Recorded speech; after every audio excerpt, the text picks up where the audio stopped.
Ahora sí. Bueno, ciertamente me había enfermado en un par de ocasiones y le pedimos a Dios, ¿verdad?, que en esta ocasión, si alguien se iba a enfermar, que fuera el pastor Arocha.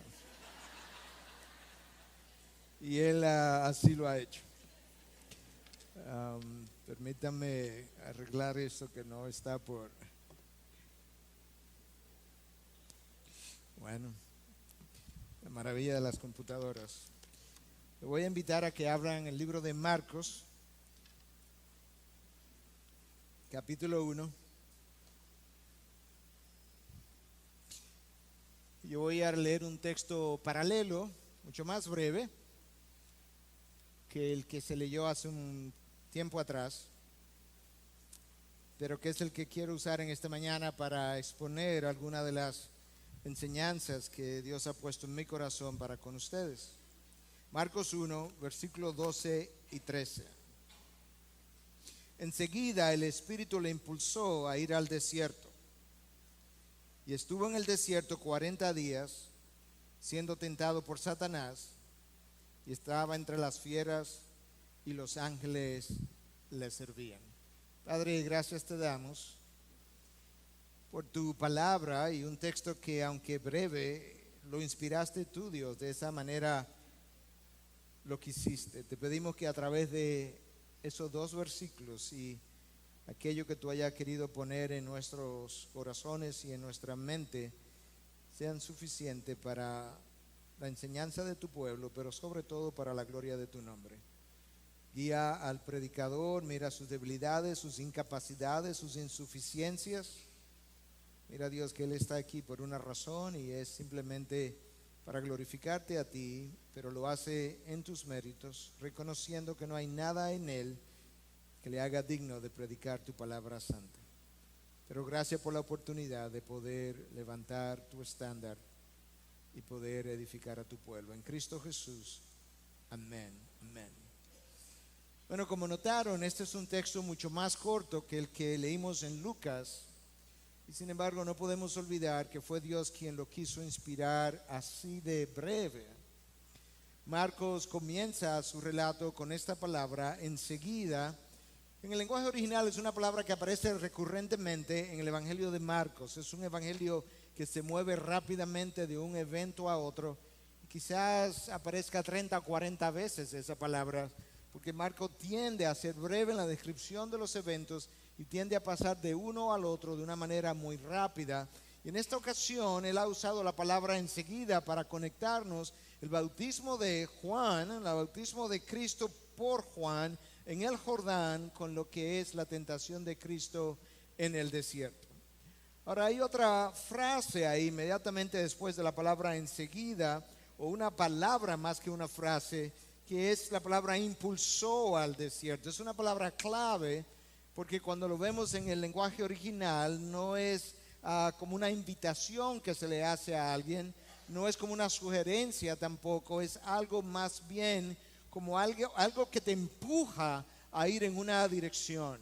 Es la misma palabra que Marcos usa en el verso 34 y verso 39 cuando habla de que Jesús expulsaba demonios. De tal forma que lo que el Espíritu hace con Jesús es que lo empuja al desierto para ser tentado por el Espíritu de Dios. Ahora, yo no quiero sugerir que el empujar a Cristo implicó una cierta resistencia del Hijo y que por eso entonces el Espíritu de Dios tuvo que vencer su resistencia, sino que más bien lo que creo que Marcos está tratando de comunicarnos es que esta tentación no es un accidente. Esta tentación obedece a un plan de Dios, en la mente de Dios, algo que ha sido orquestado por Él, algo que se hace necesario en un momento en particular, con un propósito en particular. Y entonces de esa manera es que tenemos que verlo.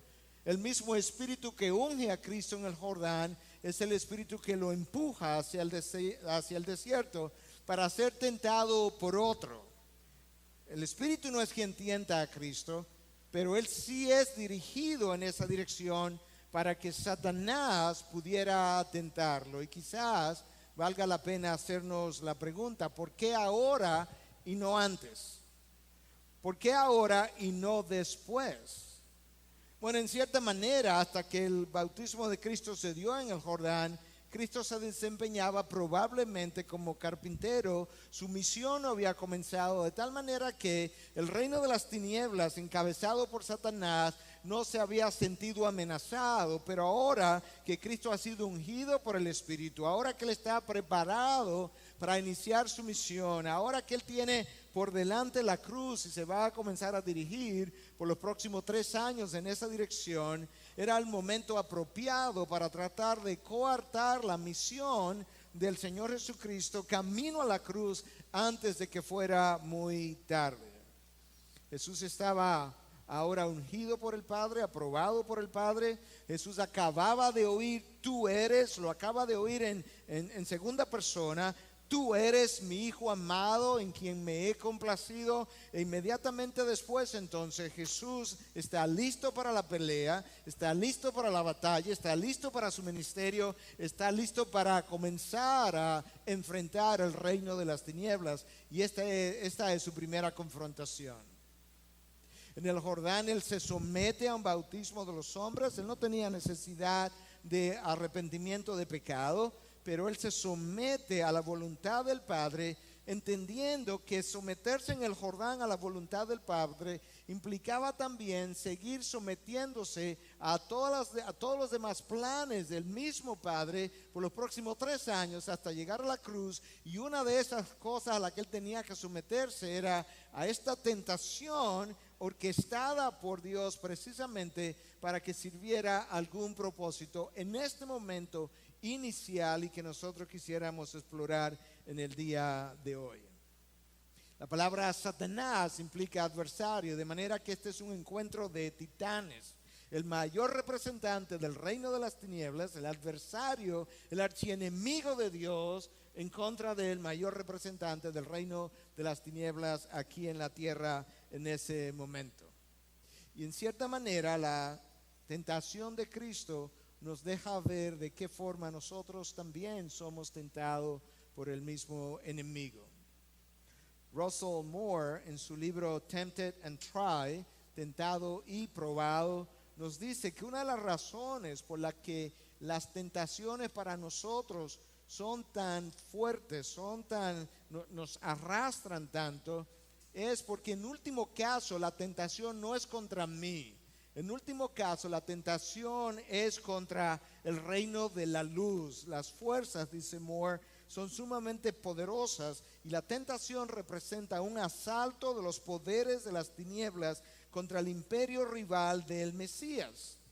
Y si eso es verdad con relación a mi persona, mucho más cierto debió haber sido la tentación contra el Hijo de Dios, que realmente era el máximo representante de ese reino y que se proponía comenzar a instaurar su reino sobre la tierra.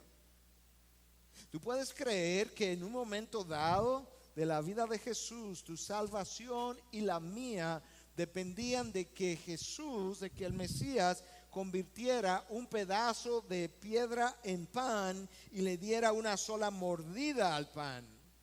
Toda tu salvación, toda tu redención, la redención de la humanidad entera, dependiendo de una sola mordida de un bocado de pan. Es como volver al jardín del Edén otra vez, donde Dios puso el futuro de toda la humanidad a expensa de una mordida de una sola fruta. ¿Tú te puedes imaginar eso? Pero la razón es que, como hemos dicho a nuestra congregación tantas veces, después de Génesis 3, nada es tan sencillo como parece. De hecho, aún antes de Génesis 3, nada es tan simple como parece en la superficie. Detrás de la mordida hay toda una dimensión que tiene que ver con la eternidad. Hay todo un plan elaborado que Satanás ha empacado en un papel de regalo que nos luzca extremadamente sencillo, simple y no amenazante, de tal manera que tú y yo lo podamos comprar. Y eso es exactamente lo que él hace en el Edén, es lo que él hace en el jardín, es lo que él hace en el desierto ahora con Cristo.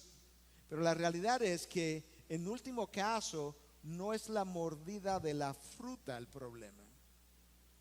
Es el cuestionamiento de la palabra de Dios. Es la confianza depositada en la veracidad de la palabra de Dios. Adán ha oído las instrucciones. Adán escuchó la prohibición. Adán está consciente de que él no debía violar los planes de Dios. Y sin embargo, a través de un plan magistral de Satanás, él deja de confiar en la palabra de Dios y comienza a confiar en la palabra de su archienemigo. Eso era exactamente lo que Satanás se proponía en el desierto. Jesús acaba de oír: tú eres mi hijo amado, en quien me he complacido. Y la primera tentación y la segunda y la tercera comenzaron con esta frase: si eres el Hijo de Dios. ¿Tú estás seguro? ¿Tú estás seguro que tú escuchaste bien lo que se dijo en el Jordán? Si es que eres el Hijo de Dios, ¿por qué no lo pruebas ahora? De tal forma que detrás de la conversión de piedras en pan y su potencial mordida, había una vez más el cuestionamiento sobre la autoridad de la palabra de Dios, como ocurrió en el jardín, y es frecuentemente lo que está detrás de cada tentación que viene a nuestras vidas. Satanás siempre ha logrado llegar a nosotros de una manera camuflajeada. Adán comprometió todo el futuro de la raza humana en un momento dado. Adán no le creyó a Dios y mordió. Esaú no supo esperar en Dios y vendió su primogenitura por un plato de lentejas o un guiso, dependiendo de la traducción que usted tenga. ¿Usted cree que es posible que Esaú nunca había comido un guiso similar anterior? ¿Es posible que Esaú no pudiera prepararse un guiso 2 o 3 horas más tarde? Y sin embargo, en el aquí y el ahora, Esaú vende su primogenitura, porque Satanás sabe que nosotros somos criaturas del aquí y el ahora, y aquello que se nos ofrece en este momento, en este lugar, frecuentemente nosotros lo cambiamos, lo intercambiamos por las promesas eternas de Dios, porque en último caso lo que nosotros no sabemos hacer es confiar en Dios y esperar en sus promesas hasta que Él decida entregarnos lo que Él nos ha prometido. Israel fracasó en el desierto. Adán fracasó en el jardín. La pregunta sería si Cristo fracasaría de la misma manera en el desierto ahora. El apetito de la carne prueba la fidelidad del corazón. Déjame decir eso otra vez. El apetito de la carne prueba la fidelidad del corazón. Dios toma al pueblo judío, se lo lleva al desierto, lo deja ser probado por 40 años y al final, antes de cruzar el Jordán, escucha las palabras de Dios en el libro de Deuteronomio capítulo 8, hablando a través de Moisés. Y te humilló y te dejó tener hambre y te alimentó con el maná que no conocías, ni tus padres habían conocido. Escucha, ¿para qué te dejó tener hambre? Para hacerte entender que el hombre no solo vive de pan, sino que vive de todo lo que procede de la boca del Señor. Te dejé pasar hambre para hacerte entender algo que no has acabado de entender. Y es que el apetito del alma por mi palabra tiene que tomar supremacía sobre el apetito del cuerpo en el que tú vives hoy, para que aprendas que no solo de pan físico vive el hombre, sino del pan de la palabra que sale de la boca de Dios. Hermanos, Dios creó nuestros apetitos. No hay un solo apetito que Dios no haya creado. El problema no es el apetito. El problema está en que nuestros apetitos no quieren someterse al señorío de Cristo y por tanto quisieran darle rienda. Nosotros queremos darle rienda sueltas a los apetitos, cuando en realidad Dios ya ha revelado que Él quiere ser dueño y señor de cada cosa de mi vida, y eso incluye mis apetitos y aquellas cosas que son más fundamentales y más naturales de mi existencia humana. Porque ya sea que comas o bebas, ahí está un apetito de la carne que Dios reconoce, que Dios creó, pero ya sea que comas o bebas o hagas cualquier otra cosa, necesita hacerlo para la gloria de Dios. Necesita permitir que el señorío de Cristo reine en tu apetito de la carne a la hora de comer, a la hora de beber. Pero la carne se rebela, porque la rebelión se sirve a sí misma. La humildad y la obediencia le sirve a Dios. Israel tuvo 40 años en el desierto. Moisés tuvo 40 días en el desierto también, pero en el monte Sinaí. Elías tuvo 40 días ayunando camino al monte Horeb. De tal manera que el desierto siempre tuvo en la mente de Dios, o mejor dicho, en la historia hebrea, siempre tuvo una connotación especial. El desierto siempre fue un terreno de prueba. El desierto siempre fue una prueba de fidelidad. Y al mismo tiempo el desierto fue una promesa de fidelidad o de liberación de parte de Dios. Te dejé tener hambre, pero te alimenté. Te dejé tener sed, pero te di agua. Es una promesa de liberación. Te saco de Egipto, te prometo la tierra prometida, pero tenemos que pasar por el desierto. El desierto en la historia judía siempre tuvo una connotación espiritual extremadamente importante. En la mente hebrea, el lugar de abundancia, el lugar donde había vegetación, el lugar habitado, representaba la bendición, el Edén. Y el desierto, el lugar desolado donde no hay vegetación, representaba la maldición. Y en aquel día, en aquel lugar representativo de la maldición, mientras Adán fue tentado en medio de la bendición, en medio de la abundancia, Cristo es tentado y es confrontado en medio de la maldición que el desierto representaba. Y su victoria en esta ocasión era un anuncio introductorio de su victoria en la cruz, porque esa maldición sobre el hombre la vamos a vencer ahora en el desierto y la vamos a vencer después en la cruz. Y en parte Cristo estaba profetizando, si tú quisieras verlo de esa manera. Ahora la pregunta era, al momento de Cristo entrar al desierto, ¿caerá Jesús como cayó Adán? ¿Caerá Jesús como cayó Adán?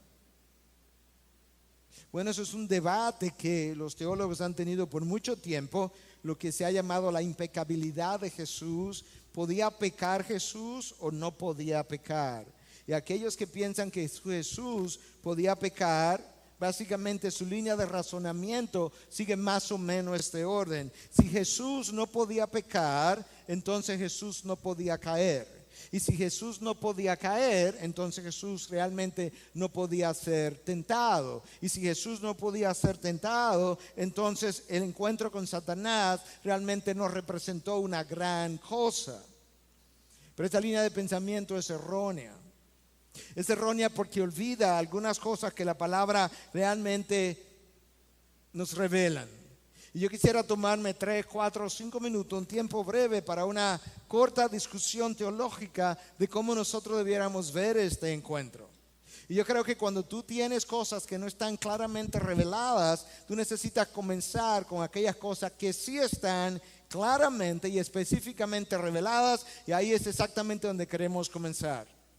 El autor de Hebreos, y ya se leyó ese texto hoy, en el capítulo 4, versículo 15 dice: porque no tenemos un sumo sacerdote que no pueda compadecerse de nuestras flaquezas, sino uno que ha sido tentado en todo como nosotros, pero sin pecado. De manera que Dios categóricamente afirma que su Hijo fue tentado en todo, de tal forma que cuestionar la tentación de Jesús no es tan sencilla, porque es poner o invalidar lo que es la veracidad de lo que Dios ha revelado. Hebreos 4 establece que Él fue tentado. Ahora yo necesito ver algo más que la palabra revela, de tal forma que yo pueda permitir que la palabra interprete a la palabra y nosotros así no violar en nada el consejo de Dios. Escucha lo que Santiago dice ahora en 1:13: que nadie diga cuando es tentado, soy tentado por Dios,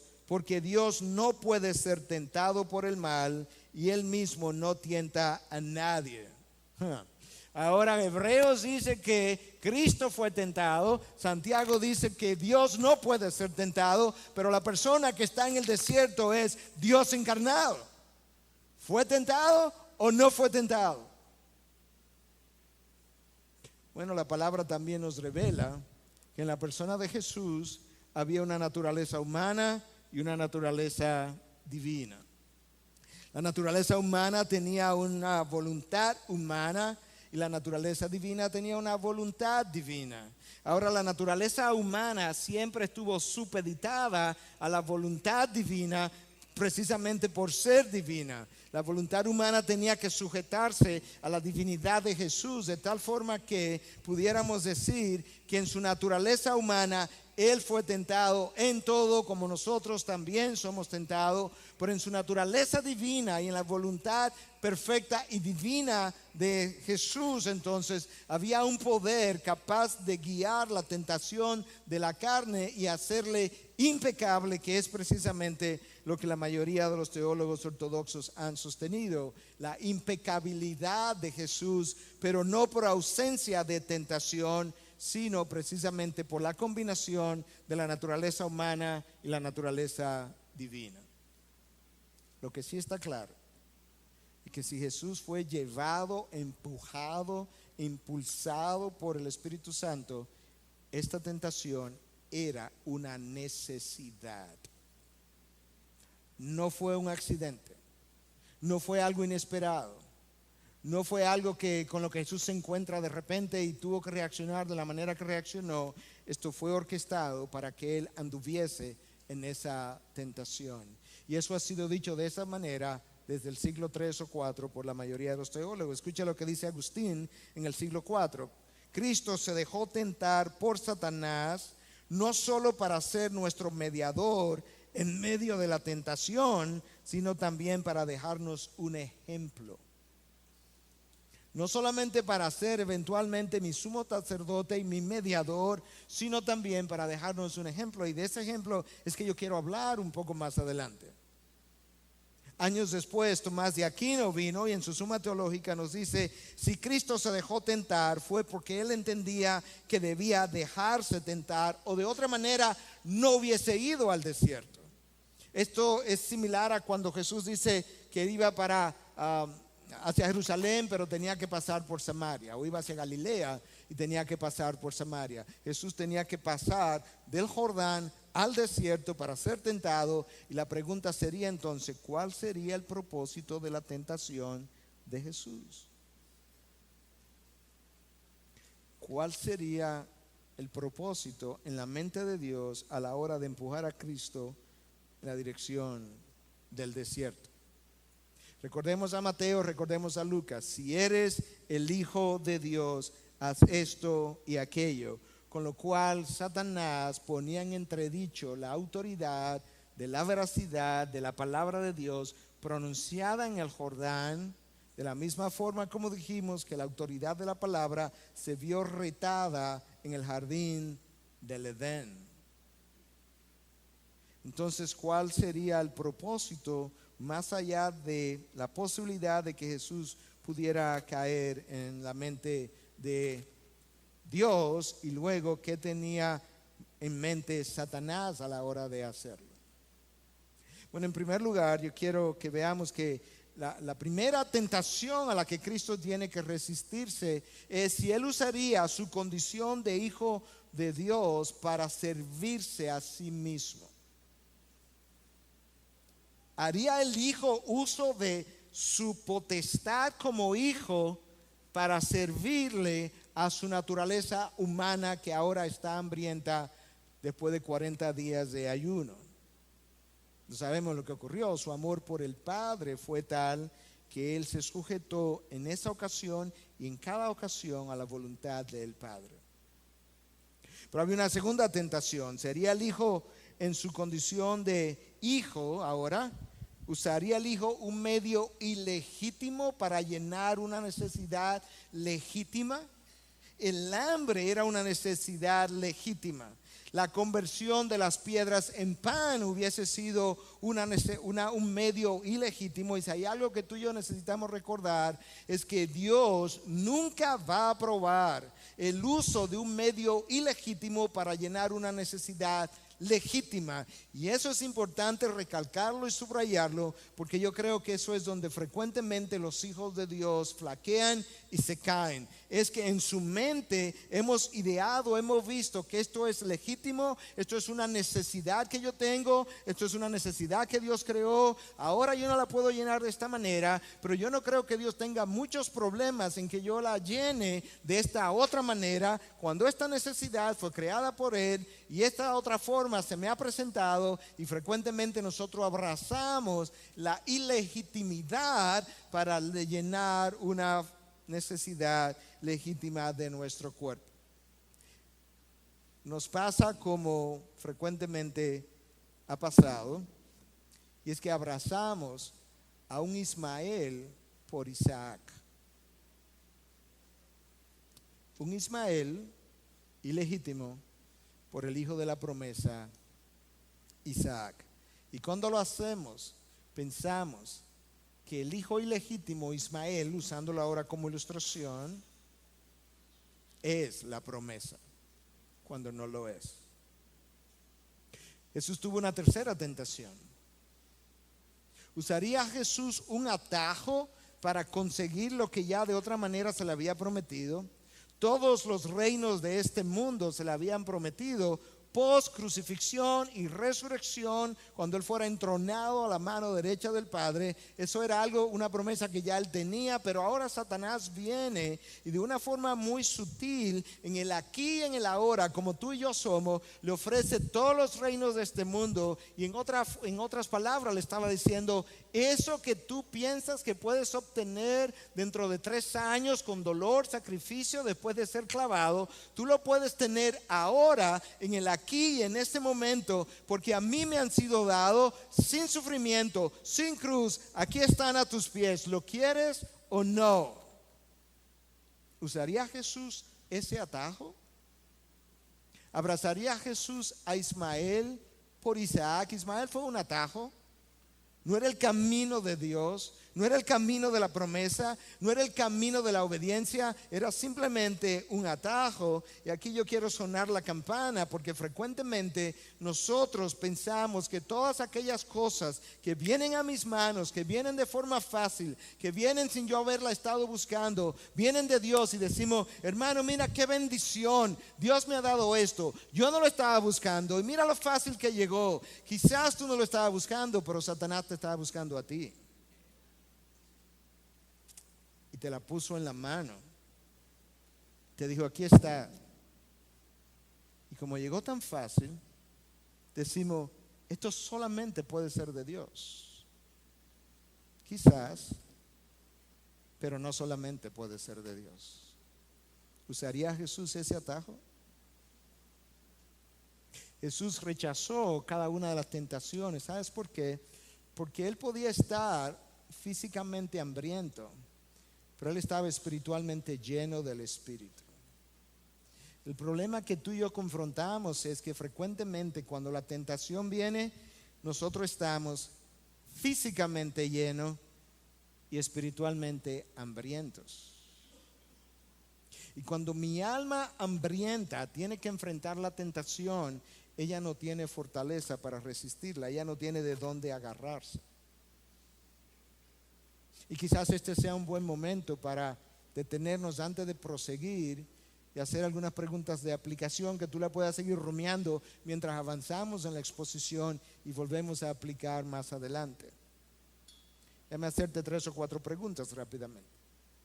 ¿Alguna vez tú has usado tu posición de líder en el hogar, en la oficina, tu posición de influencia para servirte a ti mismo y servir a tus propósitos, lo cual Jesús no hizo? ¿Cómo está tu hambre espiritual? ¿De qué tienes ansias? ¿De qué te estás llenando?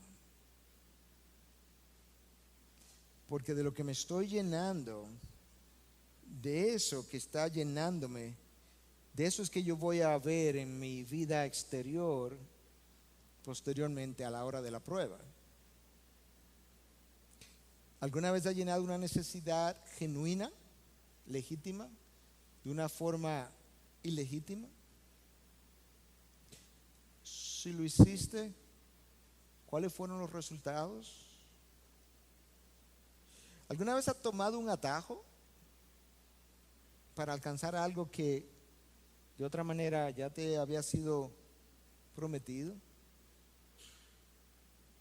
Yo creo que nosotros necesitamos hacer esos análisis, porque la respuesta que podamos dar a esas preguntas frecuentemente nos van a preparar para la ocasión, y que entonces cuando el enemigo regrese a nosotros no nos encuentre desapercibido. No olvides que en el texto que se leyó aquí, el pastor Newton leyó de Lucas, el texto termina diciendo que Satanás lo dejó, refiriéndose a Cristo, hasta otro momento oportuno. Eso no está ahí por accidente. Esa no fue la última vez que Cristo fue tentado. Y lo dejó hasta que hubiera otra buena oportunidad para regresar a Él. De tal manera que tú puedes ver en Cristo, en su tentación, en su diseño, como lo vamos a seguir viendo, un ejemplo y un modelo para nosotros del cual tú y yo podemos aprender. Pero si hay algo que está claro de esta tentación, es que en el desierto Cristo probó su fidelidad al Padre, su fidelidad con su causa, su fidelidad con aquello con el propósito que el Padre le había entregado. En el desierto Cristo probó su perfección. No hubo debilidad a través de los 40 días y después de los 40 días de hambre. No hubo ningún momento de debilidad espiritual que Cristo no pudiera, a través del cual Cristo no hubiese podido resistir la tentación. Y en el desierto Cristo, como ya había dicho, anunció de alguna manera su triunfo. Porque mientras Adán cayó en las mejores condiciones, Cristo triunfó en las peores condiciones. Mientras Adán cayó en la abundancia, representando la bendición de Dios, Jesús triunfa en el desierto, que representaba el lugar de maldición, y su triunfo anunciaba el próximo triunfo. El autor de Hebreos nos dice que no tenemos un sumo sacerdote que no pueda compadecerse con nosotros en todo, porque Él también fue tentado, de tal manera que si presto atención a cómo Él fue tentado y cómo Él pudo rechazar la tentación, eso me va a ayudar a mí a estar preparado, a enfrentarme a la prueba, a enfrentarme a la tentación y resistir la tentación. Entonces, si Cristo es mi modelo en la tentación, comencemos a ver ahora de qué forma yo puedo aprender de su experiencia para la mía. Lo primero que yo tengo que notar es que la tentación de Jesús viene inmediatamente después que Él sale del Jordán. Inmediatamente después que el Padre acaba de pronunciar: tú eres mi Hijo amado, en quien me he complacido. Inmediatamente después que los cielos se abrieron, la paloma desciende. Este lugar, el Jordán, pudiera ser un lugar de triunfo. Esto es lo más cercano a un triunfo que pudiéramos llegar. Inmediatamente después, la tentación. Y así como ocurrió en la vida de Jesús, es como ocurre en nuestras vidas. Yo he estado ahí más de una vez, donde inmediatamente después del triunfo, tú sientes que para haber llegado a ese punto de triunfo, tú tuviste que luchar, tuviste que trabajar, tuviste que agotarte incluso. Y entonces ahora, como ya llegó el triunfo y terminó, tú sientes que es tiempo de relajarte, de tomar un break, de tomar un descanso. Y es en ese momento en que tú comienzas a bajar tus barreras, y ese es el momento donde Satanás te está esperando. Esa es la razón por la que, una vez aprendido eso, yo he comenzado a mirarme subiendo la montaña, y cuando tú llegas a la cima, que representaría como el triunfo, el momento cumbre de lo que estás realizando, y tú necesitas comenzar a bajar, tú tienes que poner tus frenos y bajar lentamente con los frenos puestos, porque allá abajo está Satanás esperando. Tú puedes contar con eso. Spurgeon, en una ocasión, no sé si mencioné esa ilustración aquí en alguna de mis visitas anteriores, pero bajando del púlpito se encuentra con una señora que lo está esperando abajo y le dice: pastor, ese es el mejor sermón del mundo que yo haya oído. Y Spurgeon le dice: sí, Satanás me lo dijo antes de yo bajar. Él nos espera ahí abajo, porque Él sabe que ahí somos vulnerables. Número 2, no pase por alto que la tentación vino después de 40 días de ayuno en el desierto, donde Él estaba al acecho, donde Jesús no tenía a nadie a su alrededor, en medio de la soledad y en medio de la necesidad. Ese es el lugar perfecto para la tentación, en medio de la soledad y en medio de la necesidad. Y muchas veces los hijos de Dios, cuando comienzan a enfriarse, comienzan a apartarse del cuerpo de Cristo, y ahí en medio de la soledad y en medio de la necesidad, tú te has vuelto una presa ideal para el ataque y la tentación del enemigo, donde tú tendrás que probar, apartado del cuerpo de Cristo, si realmente eres hijo de Dios. Y cuando eso ocurre, tú comienzas en medio de esa necesidad a preguntarte: ¿dónde está Dios? ¿Es Dios realmente bueno? ¿Está Dios realmente por mí? ¿Yo seré verdaderamente hijo de Dios? Y es ahí donde Satanás, quizás usando otras palabras, va a comenzar a poner pensamientos en tu mente. ¿Tú crees que tú eres hijo de Dios? ¿Tú realmente crees que tú eres salvo? ¿Tú realmente crees que vale la pena pasar todo eso para dar testimonio de tu salvación? Y la duda comienza a saltar tu mente. Y nadie está exento de la duda. Yo quiero recordarte que aquel siervo de Dios que nació de mujer, y que de entre los nacidos de mujer no ha habido nadie más grande que él, ese es el mismo Juan el Bautista, que vio el cielo abrirse, que vio la paloma descender, que oyó la palabra de Dios decir, o la voz de Dios decir: tú eres mi hijo amado en quien tengo complacencia. Y ese es el que, estando en la cárcel, en un momento de necesidad, de soledad, de tribulación y de debilidad, mandó a sus discípulos a preguntarle a Jesús: vayan y pregúntenle a Jesús si Él es el Mesías que debíamos esperar o si es otro, porque desde aquí de la cárcel a mí no me parece que Él es.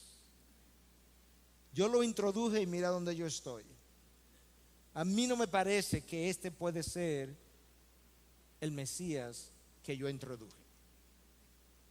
Y Jesús le envió la respuesta: ve y dile a Juan que los ciegos ven, que los cojos andan, que todo lo que se había profetizado acerca de mí se está cumpliendo. En tercer lugar, la tentación de Jesús nos deja ver con claridad que ninguno de nosotros es inmune a la tentación. ¿Tú te imaginas que Satanás se atreviera a tentar al Hijo de Dios, a Dios mismo? Satanás tiene el coraje, la osadía de ir cara a cara, cuerpo a cuerpo, y enfrentar a la segunda persona de la Trinidad. Y si bien es cierto que Jesús no cayó, yo estoy completamente convencido de que Satanás, en su no omnisciencia, creía que él podía caer. Yo no creo que Satanás dijo en su interior: bueno, él no va a caer porque realmente él es la segunda persona de la Trinidad, pero yo voy a ir como quiera, yo voy a perder mi tiempo. No lo creo. Yo creo que él estaba convencido de que había alguna posibilidad de poder hacer caer a Jesús, lo que nos indicaría a nosotros la confianza que este ser sin escrúpulos tiene en su habilidad de hacer tentar y caer al ser humano. No olvides eso. Él es increíblemente astuto, increíblemente poderoso. Él ha hecho caer a mucha gente, y por eso él tiene confianza en su habilidad para hacerlo.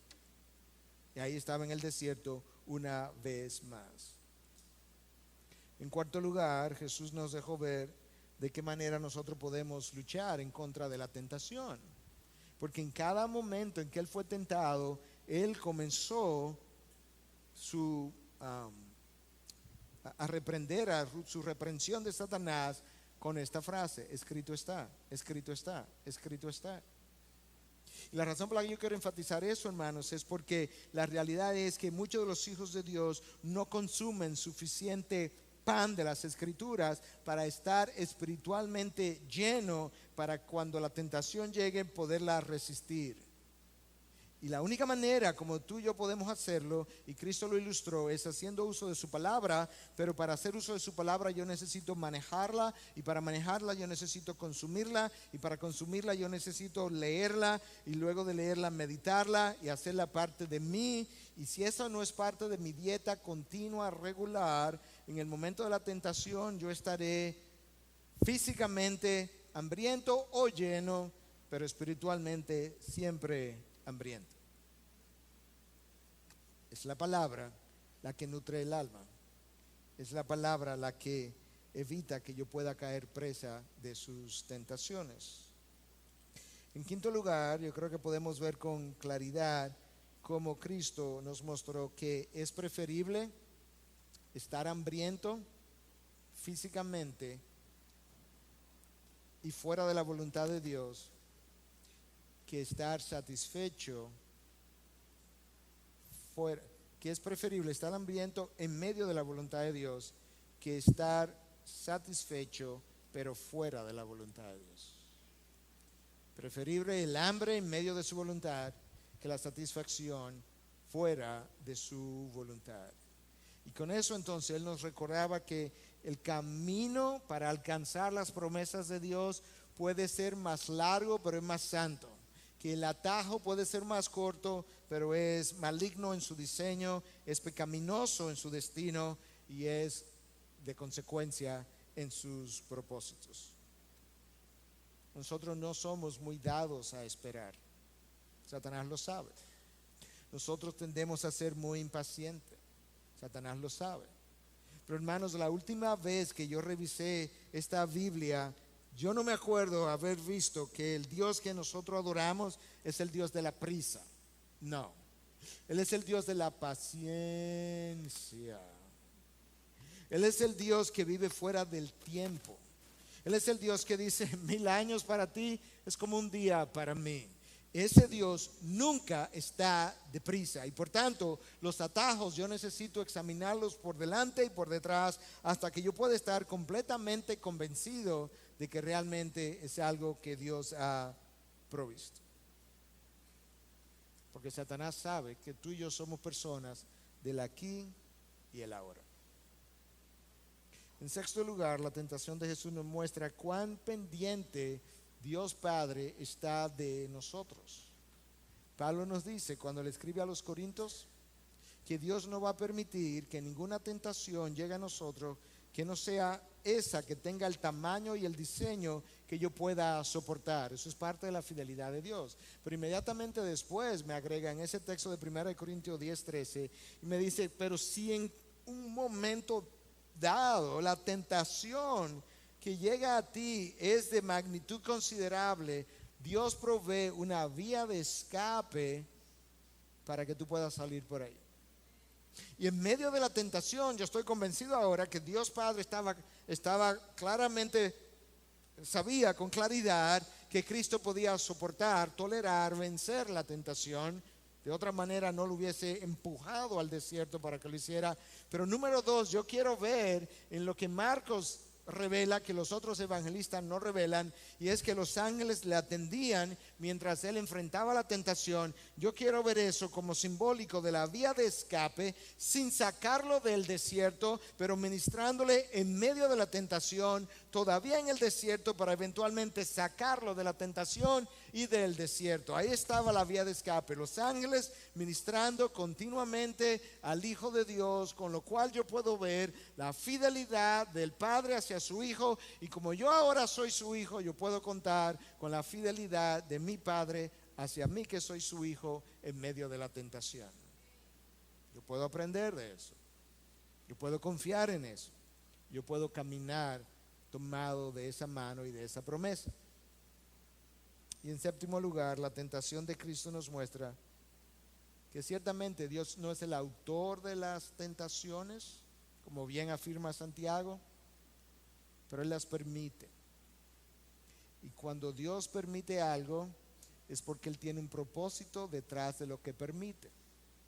De tal forma que las tentaciones no vienen de Dios, Son pecaminosas, pero tienen propósitos santos detrás y por eso Dios la ha permitido. La pregunta es si tú y yo podemos ver los propósitos y caminar hacia los propósitos venciendo la tentación, o si nos dejamos vencer por la tentación y nos evitamos los propósitos de Dios. Y alguien pudiera estar preguntando, pastor, pero ¿qué de bueno puede tener una tentación que viene del reino de las tinieblas? Bueno, déjame decirte, en la medida en que nos dirigimos hacia el final del mensaje, en primer lugar, las tentaciones revelan mis fortalezas y mis debilidades. La tentación de Adán en el jardín del Edén reveló su debilidad. La tentación de Jesús en el desierto reveló sus fortalezas y nada de debilidades. Ciertamente la tentación es revelatoria de mi carácter, es revelatoria de lo que yo soy.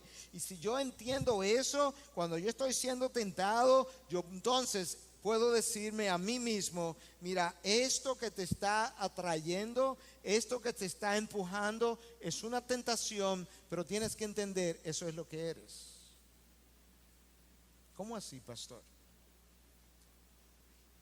A nosotros, tanto a ti como a mí, solo nos tienta aquellas cosas que nosotros queremos. Mira esta ilustración. Si a ti no te gusta viajar, para nada, si tú aborreces viajar y alguien te saca un ticket de vuelo y te lo ofrece, no has logrado tentarte. Porque a ti no te gusta viajar. Pero si tú sueñas con viajar y alguien saca cualquier papelito que tiene una letra A mayúscula, inmediatamente tú te imaginas la otra A de American Airlines y te ves viajando. Porque a ti y a mí solo nos tienta aquello que yo quiero.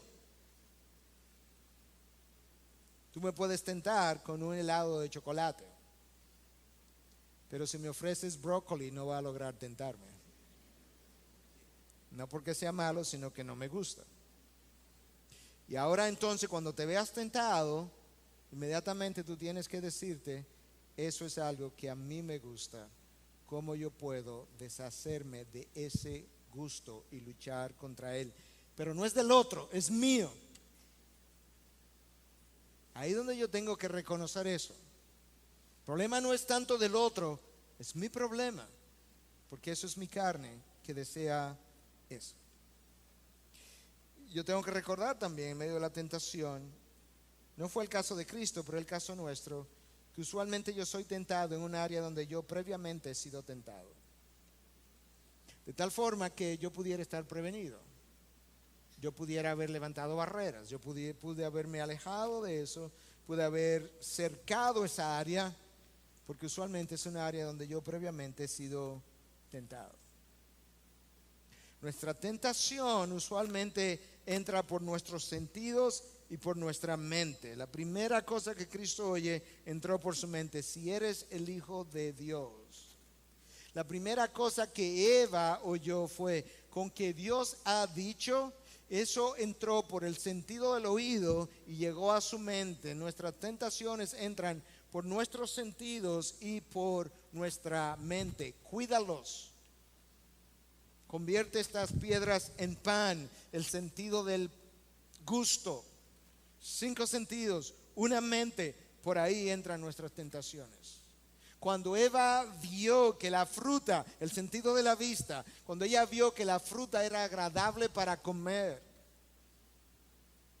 Esta mañana yo fui a servirme al buffet del hotel donde estamos quedando, y la verdad que no tenía mucha hambre. Y me sirvo, y luego que llego y me siento con mi esposa y la pareja que nos acompaña, digo, ¿para qué me serví todo esto? Me perdonan la palabra, dije, esto es ridículo.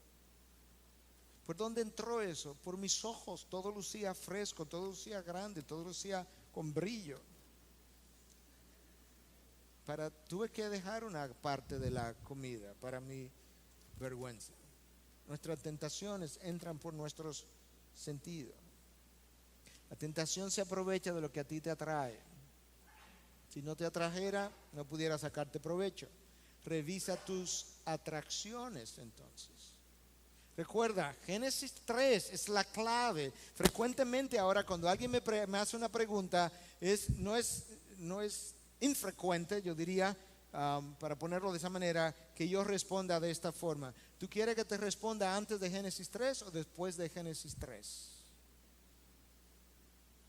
Mi esposa no debe confiar en mí ciegamente después de Génesis 3.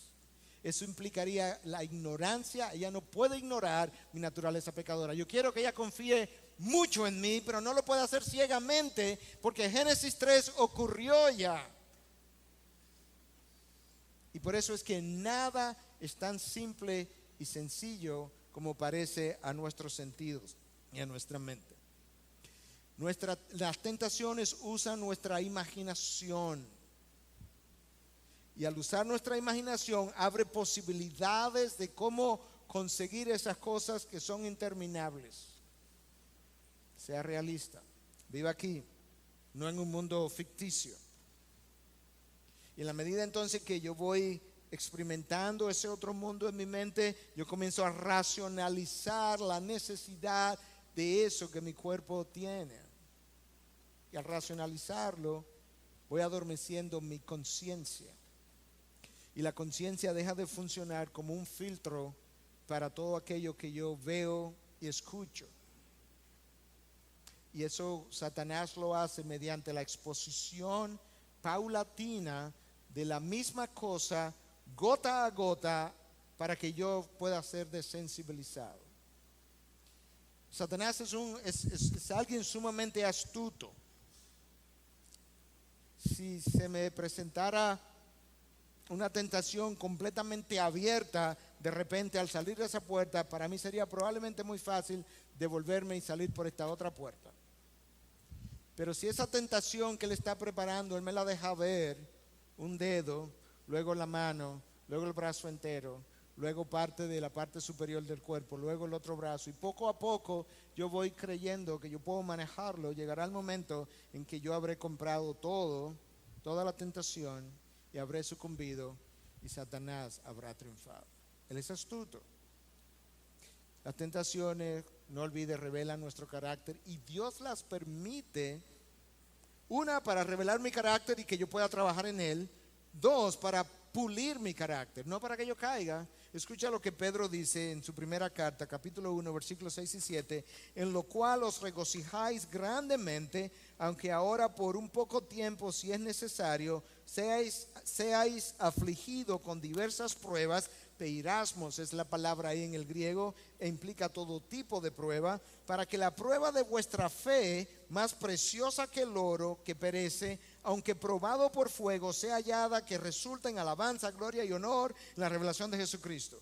Dios permite la prueba, permite la dificultad, permite la persecución, donde algunos incluso se van de lado, pero Él la permite porque Él tiene una fe que ha plantado en nosotros, que es más preciosa que el oro, que Él quiere pulir, de tal forma que una vez pulida, mi fe pueda resultar en alabanza de Dios, en honor a Dios, en gloria de Dios, y entonces mi carácter haya sido pulido a través de. La tentación es orquestada por Dios. El carácter es revelado. El de Adán fue revelado, el de Cristo fue revelado. El de Adán sucumbió, el de Cristo triunfó. Cristo no tenía ningún carácter que ser fortalecido, pero Él necesitaba ser un mediador perfecto para nosotros y necesitaba convertirse en ese sumo sacerdote capaz de tener empatía con nosotros, identificación con nosotros a la hora de nuestras pruebas y convertirse en nuestro modelo. Pedro nos deja ver cómo Dios usa la prueba. Las tentaciones tienen propósitos buenos de parte de Dios, intenciones malévolas de parte de Satanás. Las tentaciones, para ir cerrando, prueban nuestro compromiso. Nuestro compromiso con Dios, nuestro compromiso con la causa de Cristo. Es fácil, hermanos, ser cristiano cuando no hay pruebas. Es fácil ser cristiano cuando no tengo la persecución detrás. Es fácil ser cristiano en medio de la abundancia. La pregunta sería, si le quitas la abundancia al Hijo de Dios, como Dios permite que Satanás lo haga con Job, permaneceríamos tú y yo tan fieles a Dios en medio de la escasez como lo estábamos en medio de la suficiencia, en medio de la satisfacción.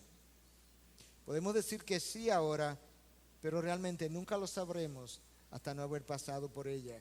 Y una de las cosas entonces que Dios hace es que permite la prueba para probar nuestro compromiso con Él, con su causa, y que yo mismo lo pueda describir, lo pueda descubrir, de tal forma que si no lo tengo, yo pueda entonces trabajar en eso y finalmente hacerlo.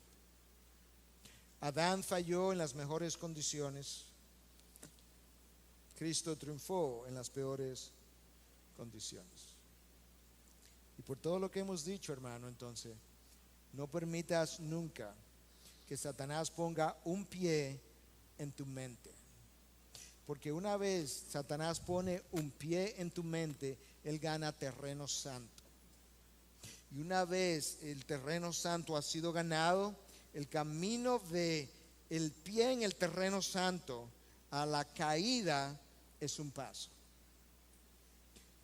Y eso entra por tu mente. Por eso el apóstol Pablo en Filipenses 4:8 nos recomienda y dice: en todo lo verdadero. Luego lo sigue describiendo, pero ese es como él comienza: en todo lo verdadero, y termina: en esto pensar. En lo que no es verdadero, no pienses. En lo que es imaginativo, no pienses. En lo que no está en el mundo real, no pienses. No le abra capacidad a tu mente para la especulación, para crear mundos que no existen, para crear fantasías que no están aquí, que no están ahí, que no son de la aprobación de Dios. Porque si algo no es digno de virtud, en esto no pensar. Sería una interpretación de Filipenses 4:8. Ahora, habiendo dicho todo eso, hermano, yo quisiera cerrar con dos énfasis. Y lo quiero hacer por dos razones en particulares. Si tú no has tenido la ocasión de caer, es posible que tú hayas podido ver a alguien, o lo puedas ver mañana, y sentirte enorgullecido porque, hey, yo nunca he caído. Esta es mi primera observación. Y quiero usar la palabra de F.B. Meyer o F.B. Meyer. Déjame traducirlo porque está en inglés todavía. Dice: una vez tú veas un hermano o una hermana en pecado, hay dos cosas que nosotros no sabemos. Una, tú no sabes con cuánta energía o qué tan duro luchó ese hermano o hermana para no caer. Tú no conoces eso. Número dos, dice Meyer, nosotros tampoco conocemos el poder de las fuerzas que lo asediaron. Tú no conoces, en primer lugar, con cuánta fuerza, cuán tan duro, cuánto esfuerzo él hizo para no caer. Y tampoco conoces la magnitud de las fuerzas que lo asediaron. Pero hay una tercera cosa que tú y yo no conocemos. Es si tú y yo hubiésemos estado en la misma circunstancia, ¿qué hubiésemos hecho? Tú y yo no sabemos si hubiésemos hecho exactamente la misma cosa. Lo cual nos llama a una actitud de humildad, de empatía con el hermano caído, para ir a su rescate y levantarlo. Porque Jesús, el que no cayó, no se avergüenza de llamarle hermano, y hoy es su sumo sacerdote, y él está yendo a socorrerlo para levantarlo. Y aquí en la tierra tú necesitas ser sus pies y sus manos para representarlo. Y a la vez yo quiero terminar entonces primero con una nota de humildad y luego con una nota de triunfo, porque al fin y al cabo la persona que no cayó en el jardín del Edén es mi hermano, es mi Dios, es mi abogado ante el Padre, es mi sumo sacerdote, es aquel que me representa, es el que me ha justificado, es el que ha pagado por todos mis pecados, los pasados, los presentes y futuros, es el que dio mi sangre, y al final de la historia, su triunfo en el desierto sobre la tentación es mi triunfo, de tal manera que tú puedes hoy levantarte con confianza, agarrarte de su mano, caminar hacia adelante, luchar en el poder del Espíritu, creyendo todo el tiempo que Dios es fiel y justo para defendernos, para perdonarnos, para limpiarnos, para socorrernos, y que Dios estará ahí observando cuidadosamente cada tentación que va a llegar a tu vida, de tal forma que Él la mide para saber si tú puedes soportarla, y cuando no puede, Él la detiene o te abre una vía de escape, porque nuestro Dios fue fiel a Cristo y te será fiel a ti en medio de la dificultad. Padre, gracias te damos por tu Hijo, por su triunfo, por su cruz, por su sangre, por tu Espíritu. Gracias que su triunfo es mi triunfo. Su victoria es mi victoria. No tengo nada que temer. Si tú, Jesús, no te avergüenzas de mí, no tengo nada de qué avergonzarme. Solo tengo que ir a ti para ser levantado y ser llamado hermano otra vez por ti. En tu nombre, Jesús. Amén.